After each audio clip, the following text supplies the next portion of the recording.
the woman known to history as Empress Matilda was most likely born on the 7th of February 1102 at Sutton Courtenay in Berkshire in southern England. Her father was King Henry I of England. Henry was the youngest of the sons of William the Conqueror, the Duke of Normandy, who in 1066 had led an army across the English Channel and began the conquest of England from the Anglo-Saxons and Danes. Henry had claimed the throne following the death of his brother, King William II, also known as William Rufus, 2 years before Matilda was born, the previous king having been killed in a hunting accident which some viewed as suspicious. Matilda was named after her mother, Matilda of Scotland, a daughter of King Malcolm III of Scotland and his wife, the Anglo-Saxon royal princess Margaret of Wessex. Because of this lineage, Matilda was descended from the Norman kings of England, the Dukes of Normandy, the kings of Scotland, and also the old Anglo-Saxon rulers of England prior to the Norman conquest. She was one of just 2 children resulting from Henry and Matilda's marriage. The other was a boy named William Adelin, who was born a year and a half after Matilda. As a male child, William became heir to the throne at his birth, but should anything happen to him, Matilda would become Henry's heir, though this would be problematic at a time when rulers above all else were expected to be military leaders. Henry also had over 20 children through his mistresses, but these were illegitimate and could not succeed him. Matilda was born into a political world in Western Europe which was much more complex than it is today. The divided nature of the region would have a bearing on her entire life. Matilda's father ruled England, which was already a reasonably centralized, unified kingdom, with growing influence over the Welsh lords to the west, and at least for a temporary period, reasonably good relations with Scotland on account of Henry's marriage to Matilda's mother, who was a Scottish princess. Things were much more complex across the English Channel. Here, Henry and his wider family ruled over the Duchy of Normandy in the north, while also having influence over some other territories, such as the County of Blois, through marriage alliances. There was a King of France here who ruled from Paris, but he in no way controlled territory approximating to the French nation-state today, though lords such as the Dukes of Normandy and the Lords of Anjou were nominally the underlings of the French king and owed him feudal homage. To the east, Germany was similarly divided into dozens of duchies, counties, and principalities, but, as in France, there was a semblance of centralized authority in the shape of the Holy Roman Emperors. At the time of Matilda's birth, Emperor Henry IV was the current Holy Roman Emperor, though from 1098 onwards he had begun to rule in association with his son and heir, the future Emperor Henry V. Though it may have seemed like a distant terrain to her growing up, events in Germany would play a role in Matilda's life from a very young age. We have a number of important medieval chronicles and histories extant for the history of England and Normandy in the 12th century, which are the principal basis for accounts of Matilda's life and reign. There are also sections of numerous chronicles and histories of 12th century Germany, which refer to Matilda in light of her marriage to the Holy Roman Emperor between 1114 and 1125. Many of the English chroniclers, including William of Malmesbury and Henry of Huntingdon, were contemporaries of Matilda and wrote extensively about her life and claims to the English throne. A few of these are positive, though the majority present a negative picture of her, notably the Gesta Stephani, which transliterates as the Acts of Stephen, a text which unsurprisingly enough, given its title, was a partisan account in favour of the claims which Matilda's cousin Stephen had to the English throne. Unfortunately, a biographical history of Matilda's life, which was written by the French bishop and chronicler Arnulf of Lisieux, was lost in the late medieval period, a text which would have shed further information on her life, character, and reigns in Germany, France, and England. There were also numerous histories and treatments of Matilda's claims to the English throne written by Tudor historians in the 16th century, a period in which the rapid succession of Queen Mary I and Queen Elizabeth I in 1553 and 1558 animated Englishmen to reconsider the history, merits, and nature of female monarchy. These chronicles provide a patchy account of Matilda's early life. She was raised around an itinerant court which often moved between England and northern France, with her father and mother residing for periods of time at Westminster near London or at Rouen in Normandy. It was an extensive court, one comprised of lords from England and France, where French was the lingua franca. Although she had only one full brother, Matilda grew up amongst a large brood of nearly 24 illegitimate half-brothers and half-sisters, and numerous first cousins, including the children of her father's sister Adela, Countess of Blois. She may have received some education and tutoring from the Archbishop of Canterbury, Anselm, one of the most learned men in Christendom at the time, prior to his death in 1109.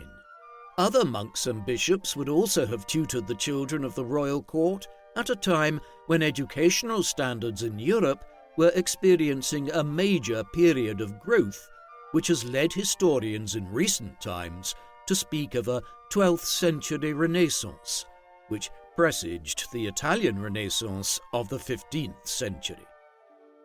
Matilda's formal education was a truncated one, owing to her position as a political pawn in the politics of Europe.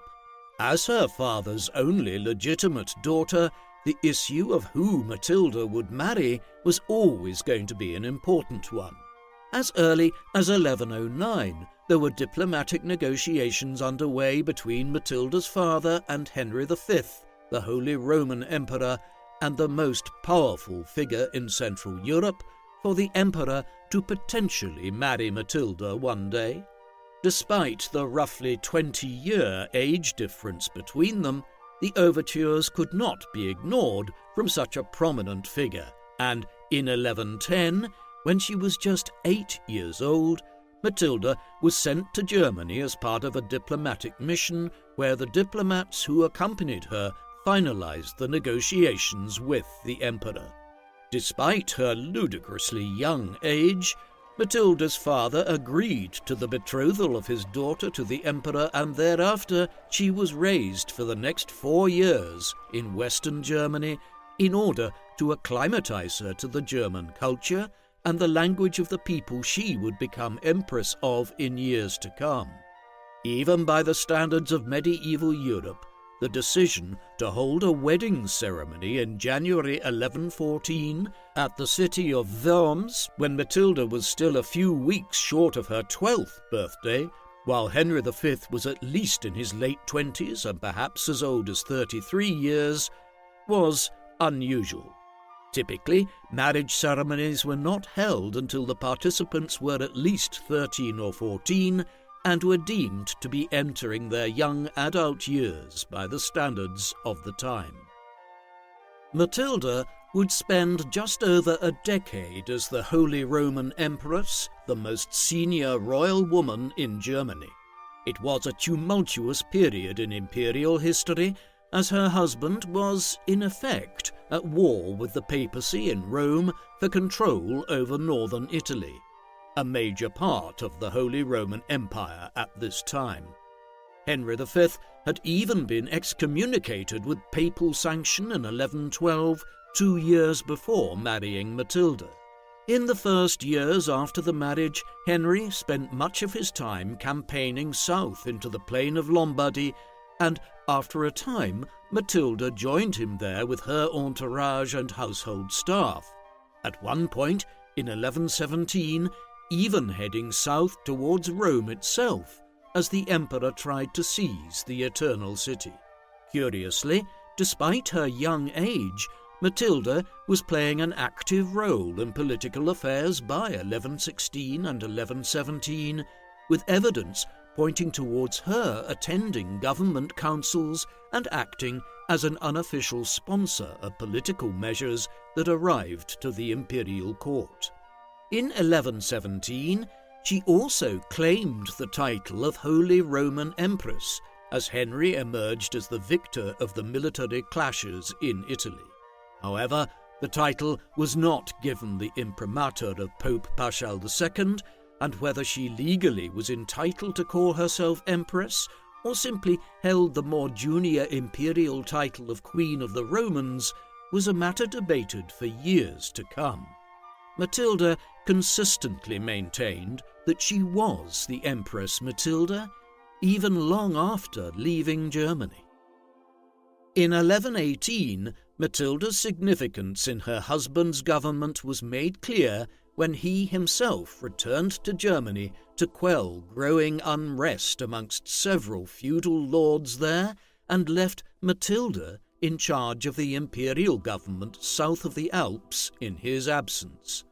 She played important roles during the years that followed, notably in the resolving of the investitures controversy, a long-running dispute between successive Holy Roman Emperors and popes since 1076, over whether the emperor had the right to appoint archbishops and bishops in the lands of the Holy Roman Empire, or whether the pope had the final say in investing these ecclesiastical offices. The controversy was finally resolved by the Concordat of Worms, agreed upon in 1122 in the German city which bears its name. Matilda played an unofficial diplomatic role in the reaching of the major compromise which gave the emperors and the popes different roles in investing bishops across the empire. The trajectory of Matilda's life was immensely altered by the events of the 25th of November 1120. That evening, Matilda's brother and the heir to the English throne, William Adelin, set off with a large contingent of nobles and courtiers to sail from Barfleur in Normandy across the Channel to England. As well as William Adelin, several of the king's illegitimate children were on board, though Henry himself was not, having already made his own preparations for sailing back to England. The party is believed to have had a lot to drink before boards into battle. This was also the case in France, where traditional law dictated that the position of queen regnant was not permitted, but instead only a queen consort to a king regnant. Aware of these issues, Henry would call his lords together on numerous occasions throughout the 1120s and into the early 1130s to have them swear formal oaths to uphold his plans for the succession. As a backup, he also married for a second time to Adeliza of Louvain in 1121. This marriage, however, would prove even more unsuccessful than his first when it came to producing legitimate children. No children resulted from it, and Matilda would remain Henry's sole legally viable heir. One of the other problems which Matilda's potential succession presented was that she was an absentee heir. Back in 1114, she had married the Holy Roman Emperor Henry V. While this was a politically important marriage to one of the most powerful figures in Europe at that time, it also meant that she was living in Germany and other parts of Central Europe in the early 1120s, even as Henry was trying to convince his lords to accept her as his heir. In an age before any form of mass media, such as printing, having a physical presence in one's dominions was extremely important. It was why kings and queens regularly went on journeys around their kingdoms in order to be seen in the flesh and reassert their authority to their subjects. Matilda's absence in Germany was doubly difficult because of this. After all, the lords of England really had no idea who they were being asked to swear oaths to in the early 1120s. Perhaps Matilda was a strong, poised woman who could make a good ruler one day. On the other hand, perhaps she was the direct opposite of this, a weak-willed, insignificant person who could not be respected as a potential heir. The point was that nobody could be sure, and this made Henry's task all the more difficult. In the end, the English king's son-in-law, Emperor Henry V, resolved this problem by dying prematurely in May 1125 of some form of cancer while campaigning in the Low Countries.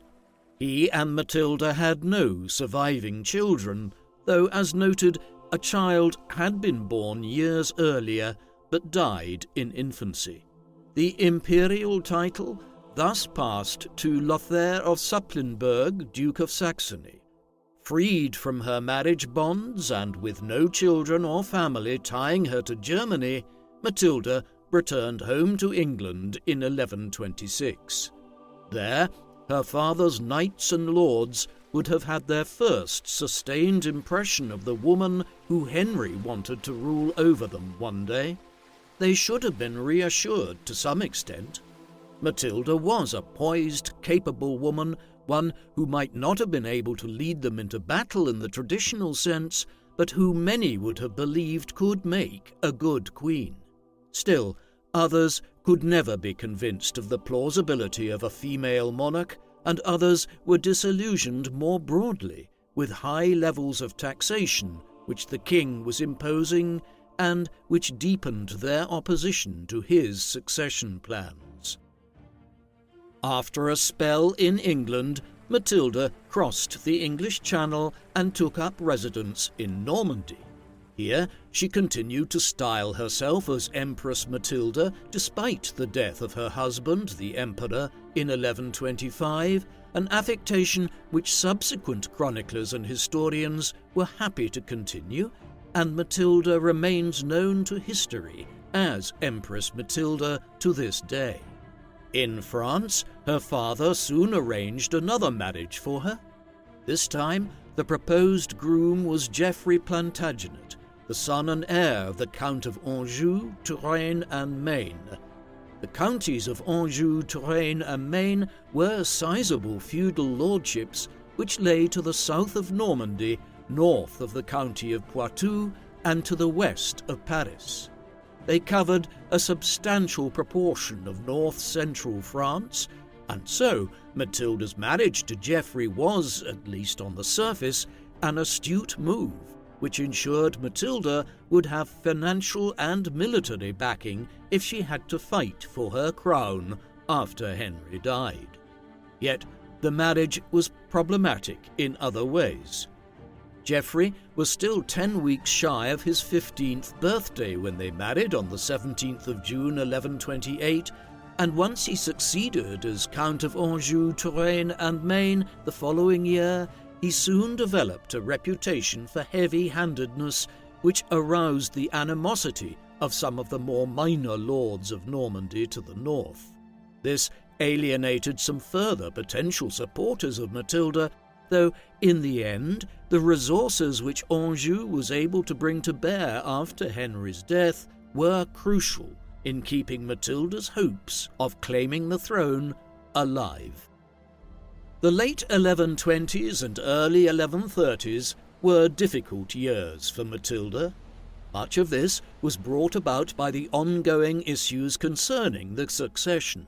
By this time, Matilda's first cousin, Stephen of Blois, was emerging as a clear rival. Back in 1125, around the time Matilda's first husband died and she began preparing to return to England, Stephen had married Matilda of Boulogne, who had just succeeded as Countess of Boulogne. This made Stephen lord of one of the foremost polities of northern France, one which lay right on the coast of the English Channel, as well as further lands in Kent in southeast England, further strengthening his position. Meanwhile, Matilda's marriage was troubled, and within a year of it Matilda decided to leave Anjou and went to live in Normandy. A reconciliation was arrived at in 1131. However, the entire situation had irked Matilda's father, who believed she was letting her personal feelings get in the way of the need to find a lasting political solution to the succession crisis. The last years of Henry's life witnessed a steady decline in the relationship between king and daughter, though he never indicated any shift in his thinking on the succession. That Henry was steadfast in his determination to have Matilda succeed him was, perhaps, the result of the events of 1133. That spring, Matilda gave birth to her first child, a relief after a long and largely childless marriage to Emperor Henry V and several years of marriage to Geoffrey without an heir there either. Born on the 5th of March 1133 at Le Mans, the boy was named Henry by his parents after his grandfather the king, a pointed statement to Matilda's father and the political realm at large that Matilda now had an heir of her own, and if she did become queen in succession to her father, it would be an interim reign of sorts in preparation for the eventual accession of another King Henry one day. The king was elated, and the birth led him to cross to Normandy to see his grandchild. A reconciliation seemed to have been effected between he and Matilda. It was short-lived, though. A year later, Matilda gave birth to another son, this one named Geoffrey. The birth was difficult, and it seemed that Matilda would die at one point, leading to a new dispute with her father about the terms of Matilda's own will and her proposed burial place. Thus, the rapprochement between father and daughter did not last long. Matilda's father died on the 1st of December 1135 while in Normandy. Even though he was around 67 years of age at the time, he had been campaigning in northern France against a rebellion of some of the lords of Normandy at the time of his death. Though the king had never flinched from supporting Matilda as his successor, his daughter and son-in-law were offering some support to the rebel lords at the time of Henry's death. The king's death was rumoured to be due to eating too many lampreys, a kind of fish. Perhaps some form of food poisoning was involved, although his death at such an advanced age could also have just as easily been from natural causes. As the news spread, it became evident that Henry's lords and knights did not all intend on supporting Matilda's claim to succeed him. Instead, many began scheming immediately. Stephen of Blois, Matilda's first cousin, quickly seized the initiative. Within a week of the king's death, he was in England and gathering support from senior church figures and nobles. Then he gained the acclamation of the people of London, and finally was crowned as King Stephen I at Westminster Abbey on the 22nd of December 1135, just 3 weeks after Henry's death. Stephen had managed to secure the crown in breach of the wishes of Henry I, in large part because of propitious timing and positioning. When news of the old king's death began to spread, Stephen was not far away from Normandy in Boulogne and was best placed to cross quickly to England. The same could not be said of his brother, Theobald of Blois, another potential candidate for the throne. Similarly, Matilda was further south in Anjou and barely had time to react before news arrived that Stephen had been crowned at Westminster in England. Another reason why Matilda was able to do little to prevent Stephen from seizing the crown was that she was pregnant again when her father died, and in mid-1136 would give birth to her third and final son, William. Each of her sons, Henry, Geoffrey, and William, would be known to contemporaries and for centuries to come by the names Henry Fitz-Empress, Geoffrey Fitz-Empress, and William Fitz-Empress. Fitz meaning son of, and Empress referring to Matilda's decision to continue using this title long after the death of her first husband. Matilda and Geoffrey did not immediately commence a war with Stephen to try to reclaim the throne for Matilda. They simply were not in a strong enough position to do so. Instead, they would wait a few years, slowly gathering allies and preparing militarily and financially for the coming war. What tipped their hand and what led to the outbreak of the civil war known as the Anarchy was when numerous powerful lords of England signalled their support for Matilda's cause and opposition to Stephen in 1137 and 1138. The most prominent was Robert of Gloucester, an illegitimate half-brother of Matilda's, whom Henry I had promoted to become an earl and to hold extensive lands in England. From Stephen's first arrival in England in December 1135, he had indicated his reticence to accept his cousin as the new monarch, attempting to block his coronation. He was joined in now throwing his backing behind Matilda by Ranulph of Chester, another powerful English earl with considerable land and support in the northwest of the country. Matilda also gained the support, for a time, of King David of Scotland, who hoped to gain further lands along the border through his involvement in the Civil War. The anarchy began when Robert of Gloucester rebelled in 1138. The following year, Matilda arrived to England at the head of an army from France. Over the next few years, the conflict would develop, with Matilda, Geoffrey, Gloucester, and their other allies holding much of the West Midlands and West Country for Matilda's cause and establishing the port city of Bristol as their base of operations, while Stephen retained control over London, the surrounding home counties, and East Anglia. Most of the fighting in the anarchy would play out in the Midlands and regions like Oxfordshire, which lay between Bristol and London. In the war which followed, Matilda most certainly lost the PR campaign. While the German chroniclers who wrote about her time as the wife of Emperor Henry V between 1114 and 1125 were generally favourable towards her, as were many French writers, in general, Matilda was perceived badly by the English chroniclers and historians. They viewed her as a foreign upstart who was married to the much reviled Count of Anjou. Why this was the case is not entirely clear.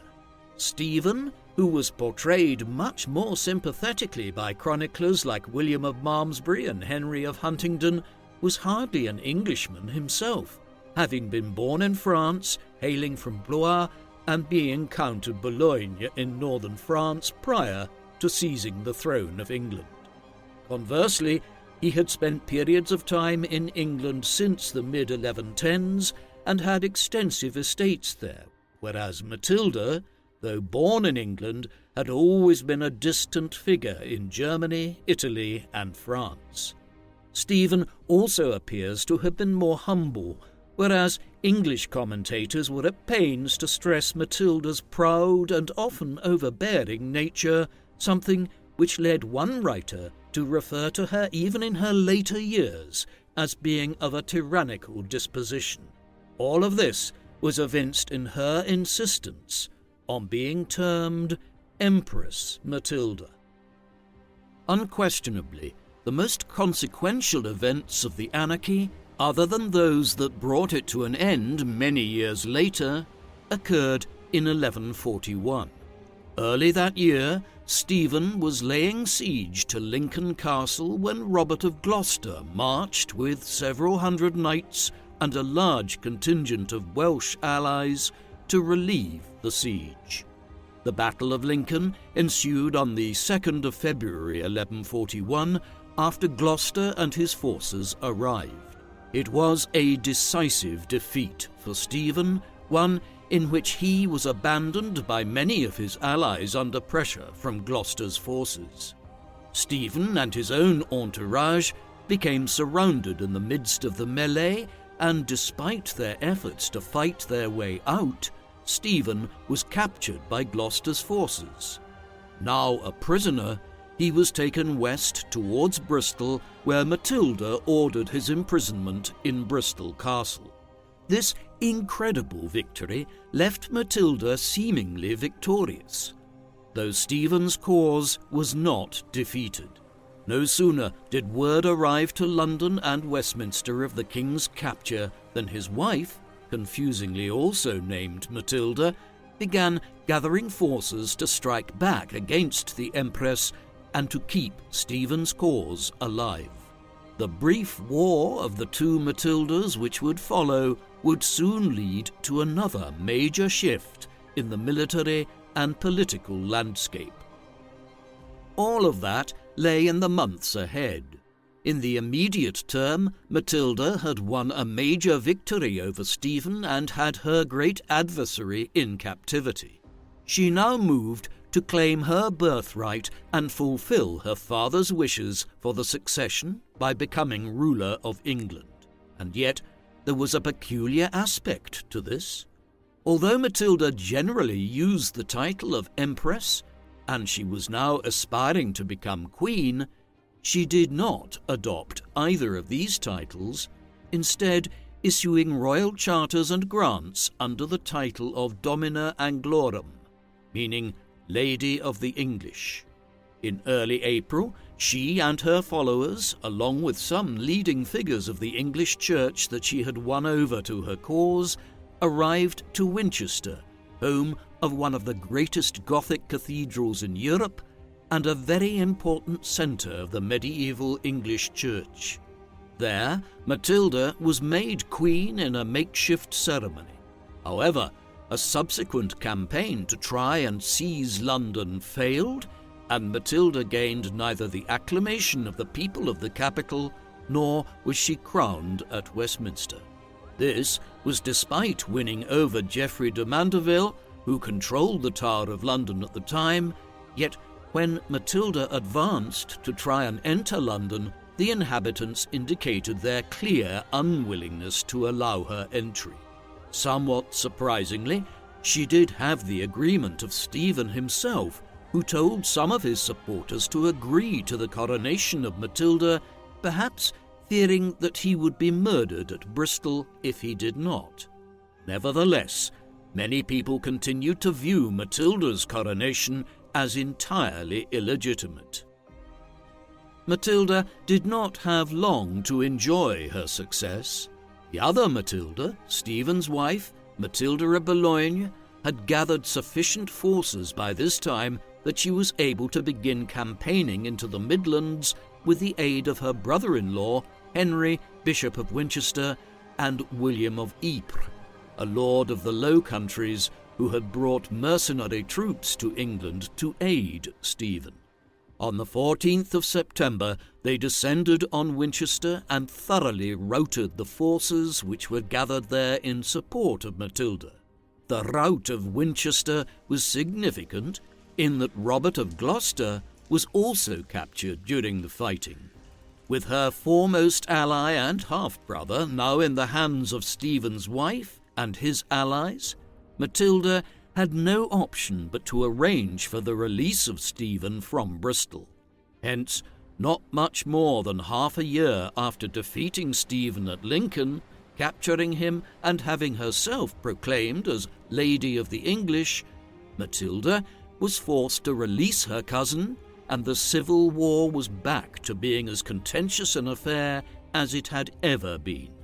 Because Matilda did not renounce the titles she had adopted in April 1141, It is usually held by historians of the period that there were, in effect, two monarchs of England that had been crowned in different ways, King Stephen and Queen Matilda. This situation would continue throughout the 1140s. This was a period of a truly peculiar amount of instances in which the leaders of the Civil War were captured, imprisoned, escaped, or narrowly avoided being detained. Matilda herself had two close calls. The first came in 1141 when she was at Devizes Castle in Wiltshire. It had been built a half a century or so earlier by the Bishop of Salisbury and became one of the foremost strongholds in southwestern England by the end of the reign of Henry I. Matilda was here in 1141 when some of Stephen's forces arrived there. They appear to have been unaware that Matilda was at Devizes. Nevertheless, any effort by her to try and escape would have resulted in her being detected. Consequently, she decided to sneak out by dressing in burial clothes and then being tied down onto a funeral bier. Her attendants then carried her out of Devizes as though they were removing a corpse. Apparently, Matilda stayed in her prostrate and bound position for many hours until the company had made their way entirely out of the region in which Stephen's forces were marauding and to the safety of Gloucester. Later, her forces recaptured Devizes, and she would reward the inhabitants for their help in aiding her escape, granting them a royal charter to hold markets as a small borough town. A second close call occurred in 1142. After the rout of Winchester and the release of Stephen and Robert of Gloucester, the fighting in 1142 began to centre on Oxford. Stephen became aware that Matilda had moved her government here by that time and came to the conclusion that if he could capture her, it would strike a definitive blow and end the war. Thus, in the autumn, he advanced on Oxford, the site of an impressive castle and a town which had already emerged as a centre of higher education. Caught unaware by the advance of Stephen's forces, Matilda and her followers were trapped inside Oxford Castle as a siege began from September 1142 onwards. By the winter, over 2.5 months into the siege, conditions inside were dire, with Matilda and the others short of all manner of supplies. Stephen's plan to capture her was nevertheless foiled. In December, the Lady of the English and a handful of close followers escaped from Oxford Castle and avoided detection by Stephen's troops to make their way back west towards Bristol. There are differing accounts of how she made her escape. One has Matilda simply leaving through a postern or rear gate of the castle. Another tale, a more romantic though not implausible one, claimed that Matilda and her allies shimmied down a rope out of a window of the castle to safety and then made their escape dressed all in white to camouflage themselves against the snow which had blanketed Oxfordshire that December. Whichever is true, we do know that Matilda made yet another narrow escape and continued to fight on against Stephen into the mid-1140s. While the war had taken many shifts and turns in England in 1141 and 1142, matters were more clear-cut in northern France. Here, Matilda's husband, Geoffrey of Anjou, had invaded Normandy and largely took over the duchy for her cause in the early 1140s. Normandy would remain under Angevin control for the most part of the remainder of the war, with Geoffrey effectively adding Normandy to the counties of Anjou, Maine and Touraine to become a French lord who could rival the King of France in terms of the size of his lands and power. By this time, the battle lines of the war had clearly emerged.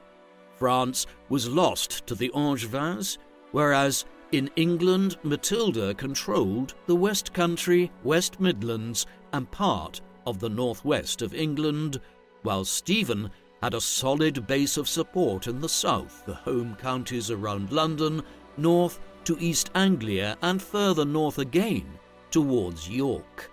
The Midlands were the front lines, though the anarchy, as the chronicles written at the time make resoundingly clear, was leading to devastation all over England as local lords and knights used the chaos and the breakdown of royal power as an opportunity to extend their own lands and benefit themselves.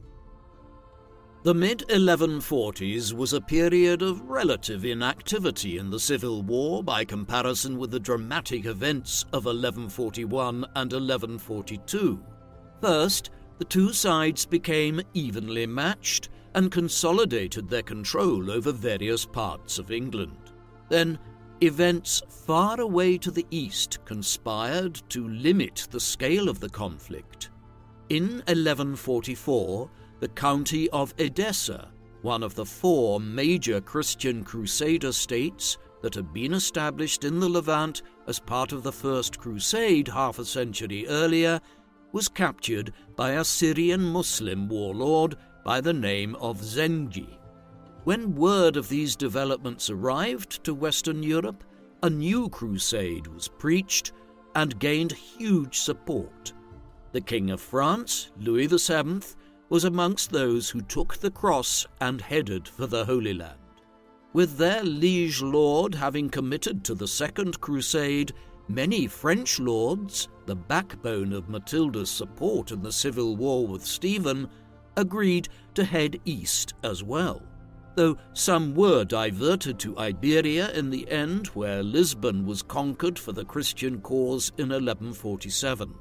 To compound matters, several of Matilda's other allies died during the mid-1140s, including Geoffrey de Mandeville, Earl of Essex, who was killed in a military clash against Stephen's forces in 1144, and her most faithful ally, her half-brother Robert of Gloucester, who died nearing his 60th year in a relatively peaceful repose at Bristol Castle in the late autumn of 1147. All of this ensured a lull in fighting during these years. The period that followed saw a fundamental change in the nature of the war. By then, Matilda's eldest son, Henry Fitz-Empress, was entering what would be considered his teenage years today, but which in the medieval era were deemed to be the first years of adulthood. In such a situation, he was increasingly presented as the potential future king if Matilda and her allies were successful in the conflict, with the possibility even that Matilda would rule in association with her son. As early as 1147, when he was just 14, Henry crossed to England from northern France at the head of a large force of mercenaries that had been hired to compensate for the loss of many troops that had headed on crusade. A symbolic changing of the guard followed as Robert of Gloucester passed away, and then Matilda left England herself in 1148. The latter decision was partly taken owing to a clash between Matilda and the Bishop of Salisbury, Jocelyn de Bohun, over the ownership of Devizes Castle, the stronghold in Wiltshire which Matilda had made her dramatic escape from disguised as a corpse back in 1141. The bishop claimed control over Devizes, even though Matilda often resided there. The dispute had escalated in the mid-1140s, with de Bohun even involving Pope Eugene III.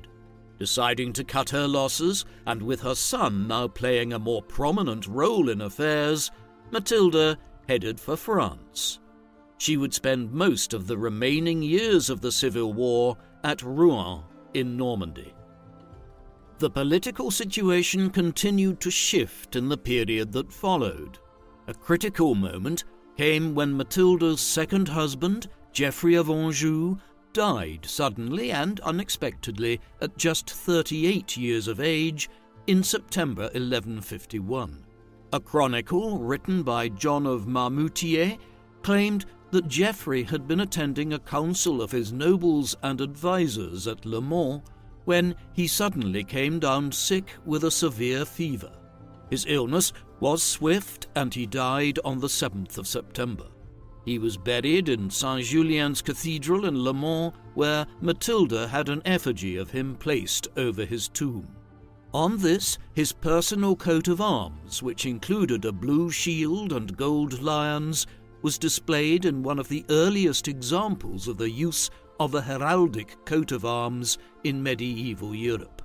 It is significant that Matilda commissioned this, and the coat of arms in question influenced the royal coat of arms of the English monarchs in centuries to come. Geoffrey's death otherwise cemented Henry's status as the leader of the war effort on his mother's side, as he became Count of Anjou, now aged 18, and effectively Duke of Normandy as well. Already emerging as a shrewd military leader and political ruler, Henry, in conjunction with his mother, began playing a diplomatic game in the early 1150s, whereby the papacy, the King of France, and the Lords of England were all courted to support Matilda and Henry's claim to the throne, the realization being that diplomacy might gain what war had failed to acquire over the previous decade. On the opposing side, a rival was emerging to Henry. Stephen's eldest son, Eustace, was a few years older than Henry and was being presented to the English political nation by Stephen as his successor. This was even more relevant on that side of the English Channel, as Stephen was upwards of a decade older than Matilda, and it was probable that he would die before his first cousin. Thus, from Normandy in the early 1150s, Matilda was conscious that the clash was now to see if Eustace or Henry would succeed Stephen. The days when she might claim the throne herself and rule in her own right in realization of her father's wishes so many years earlier were passing. Events culminated around the siege of Wallingford Castle in 1153, where Stephen hoped to defeat one of Matilda's major English allies, Brian Fitzcount. Henry campaigned against Stephen to prevent this. After a stalemate had been reached yet again that summer, an agreement was reached, variously known as the Treaty of Wallingford and the Treaty of Winchester. Through this, Henry agreed to end his efforts to supplant Stephen and accept him as King of England, with the condition that when Stephen died, Henry would succeed him, not Eustace or any of Stephen's other sons. The Treaty of Wallingford had seemingly brought the anarchy to an end after 15 years of civil war and decades of tension over the succession. One wonders what Matilda's reaction was in Normandy when news of the agreement which her son had reached arrived there.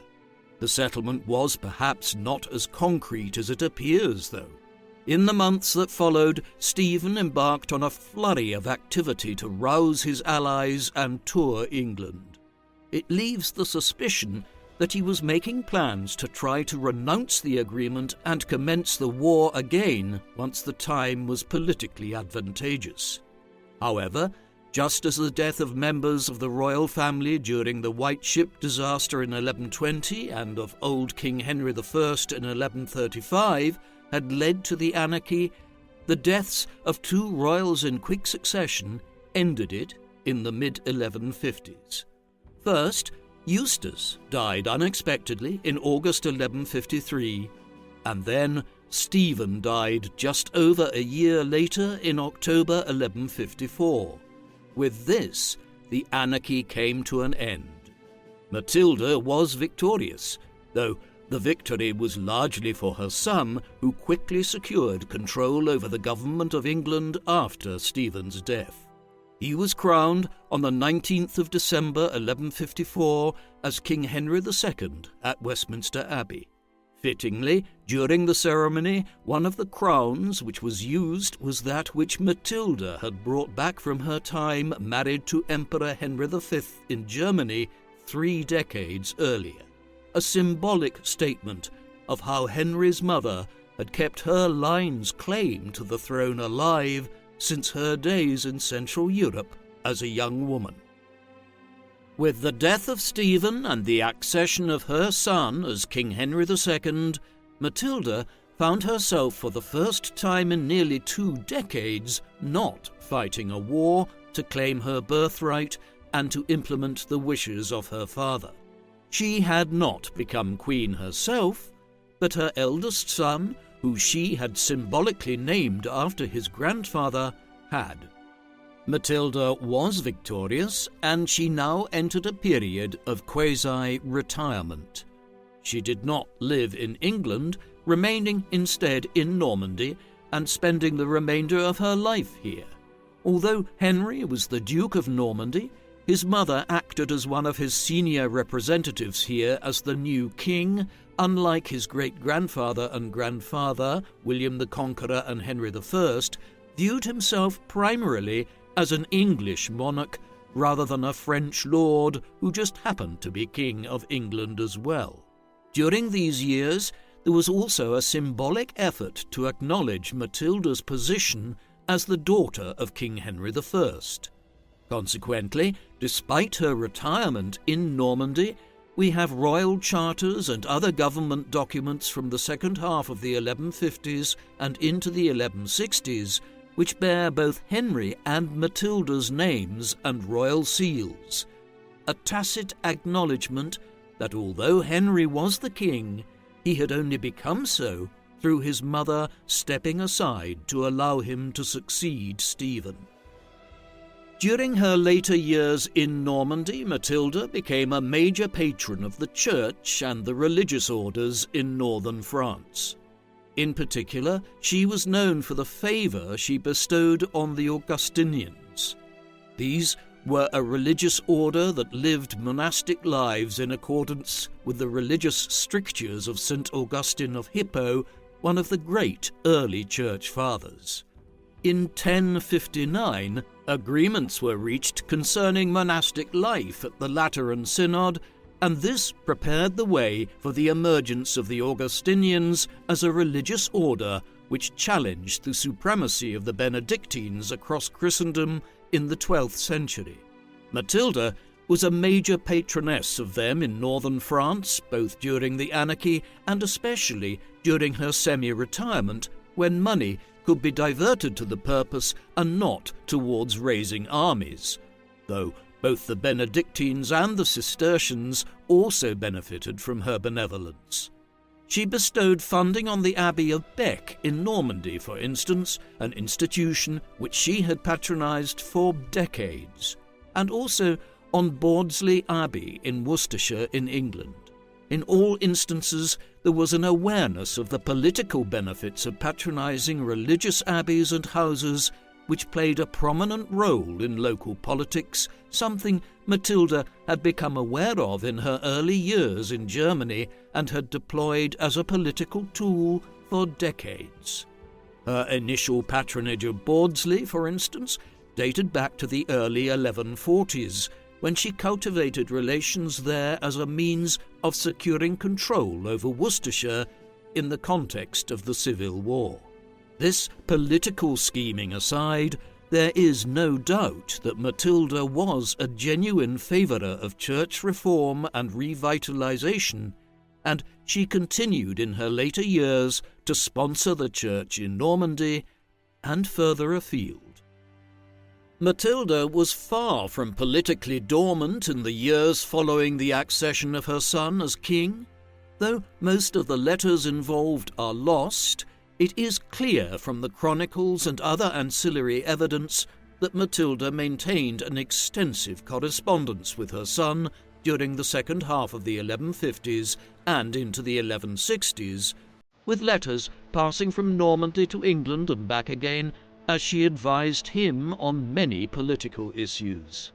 One topic on which she tried to advise Henry concerned Thomas Becket, a leading prelate and politician who was appointed by Henry as Lord Chancellor of England shortly after his accession. In 1162, Becket was promoted to the position of Archbishop of Canterbury within the Church. This brought the formerly loyal Chancellor into conflict with Henry, as the pair clashed over the rights and privileges of the Church and the degree to which the Archbishops of Canterbury were answerable to the Pope in Rome alone, or had to also seek the permission of the kings of England before acting on various matters. The dispute would intensify throughout the 1160s. Matilda advised Henry to de-escalate the situation. He did not take her advice, and eventually in 1170 Becket was murdered in Canterbury Cathedral, though the degree to which Henry sanctioned the assassination has been extensively debated ever since. She also advised Henry not to launch a military expedition to Ireland in the 1150s to begin conquering the neighbouring island from its many Irish lords. Perhaps she was right.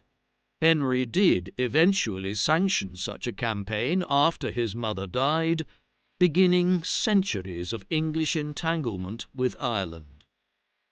Matilda was into her 60s as her son's relationship with Becket began to deteriorate. She lived eventually to be 65 years old, a ripe old age for the time. Her later years saw her take a back seat in all matters political, no doubt enjoying the frequent visits of her grandchildren to Normandy, from amongst whom there would be two kings of England, King Richard I, better known as Richard the Lionheart, and King John I, two queens, Eleanor, Queen of Castile, and Joan, Queen of Sicily, and also several lords and ladies of other major polities. Her son and grandsons would rule over lands in England, France, Wales, and even Ireland, which became known as the Angevin Empire in recognition of her marriage to Geoffrey, Count of Anjou, while the Plantagenet family name, which she acquired through that same union, was held by the rulers of England down to 1485, when the House of Tudor came to power at the end of the Wars of the Roses. Matilda died at home in Rouen, in Normandy, on the 10th of September 1167. She was buried at the Abbey of Bec, which she had patronized for decades. Her remains, though, were moved, lost, and found again on several occasions over the centuries, only to find their way to their current resting place at Rouen Cathedral in the mid-19th century. At Bec, her tomb still bears the epitaph, "Great by birth, greater by marriage, greatest in her offspring. Here lies Matilda, the daughter, wife, and mother of Henry." The Empress Matilda was one of the most unusual political figures of the High Middle Ages. During a long and varied life, she became Holy Roman Empress, was involved in the governance of parts of Germany and Italy while little more than a teenager, then became the Countess of Anjou in the late 1120s, before fighting a major civil war over a period of nearly 2 decades to claim her right to become Queen of England in fulfillment of her late father's wishes. She proved herself a formidable adversary, managing for a time in 1141 to seemingly defeat Stephen and claim her birthright, though the rout of Winchester and the subsequent release of her first cousin snatched defeat from the jaws of victory. Admittedly, her unflinching determination to become Queen of England caused much suffering, with the country cast into disorder, economic devastation, and war. But Matilda was not alone in her desire to end Stephen's reign. In the end, her doggedness ensured that her cause survived for long enough for her son to rise to the fore and resolve the fundamental issue which had caused the war to begin with, the prospect of a female monarch. In the end, Matilda was not able to fully realize her father's plans for the succession, but the accession of her son as King Henry II in 1154 was as good an alternative as could be construed out of the chaos of the anarchy. What do you think of Empress Matilda? Do you think she would have made a great queen had she been allowed to rule by both Stephen and the English nobility? Please let us know in the comment section. And in the meantime, thank you very much for watching.